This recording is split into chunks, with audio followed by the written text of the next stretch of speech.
Assalamualaikum warahmatullahi wabarakatuh. Nama saya Violeta Ayu Anindya dengan NIM 06071382126089. Saya dari kelas BK Palembang ingin memenuhi ujian tengah semester saya pada mata kuliah Psikologi Kepribadian. Pada video ini saya akan menjelaskan mengenai ketiga kriteria kepribadian sehat. Pada yang pertama, ego strength dari teori Freud.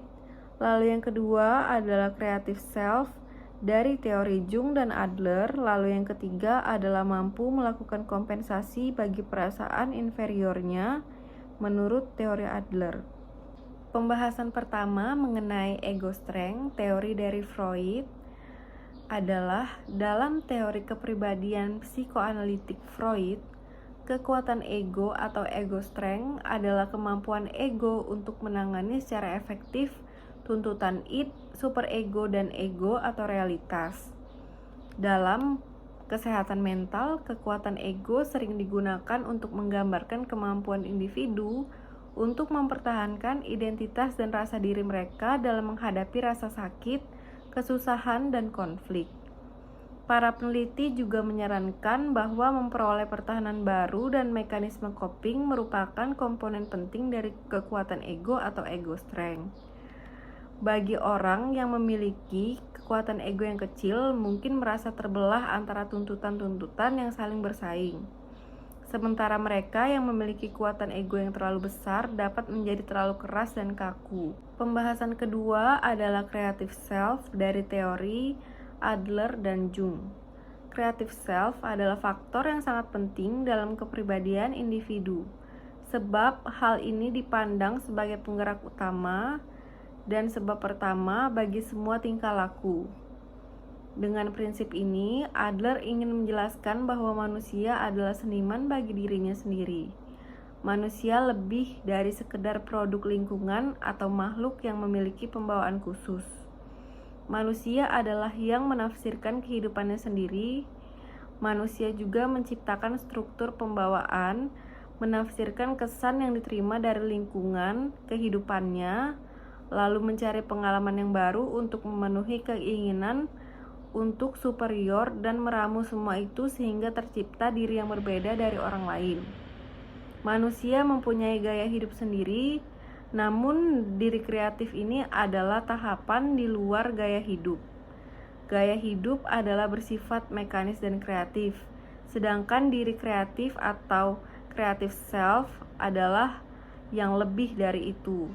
Manusia asli membuat sesuatu yang baru yang berbeda dari sebelumnya, yaitu kepribadian yang baru. Individu dapat mencipta dirinya sendiri. Pembahasan terakhir adalah mengenai mampu melakukan kompensasi bagi perasaan inferiornya menurut teori Adler. Menurut teori ini, ada beberapa bentuk inferioritas.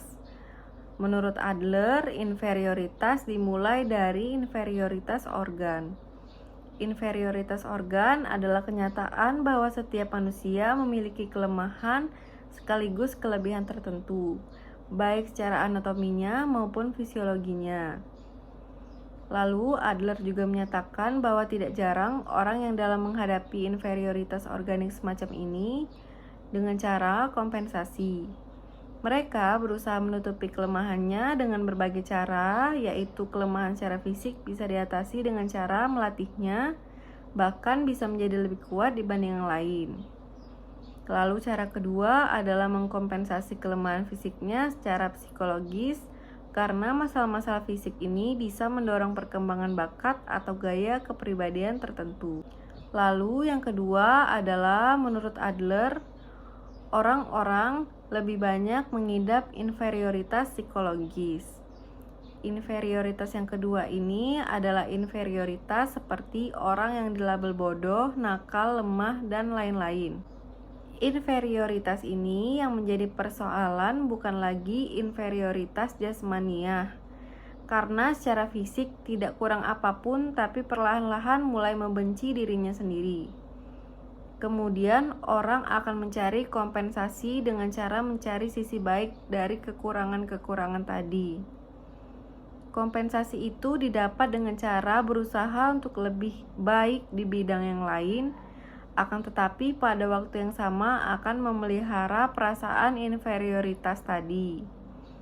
Bahkan ada yang tidak mampu mengembangkan sisi baik apapun dalam keadaan seperti ini. Sekian video dari saya. Terima kasih.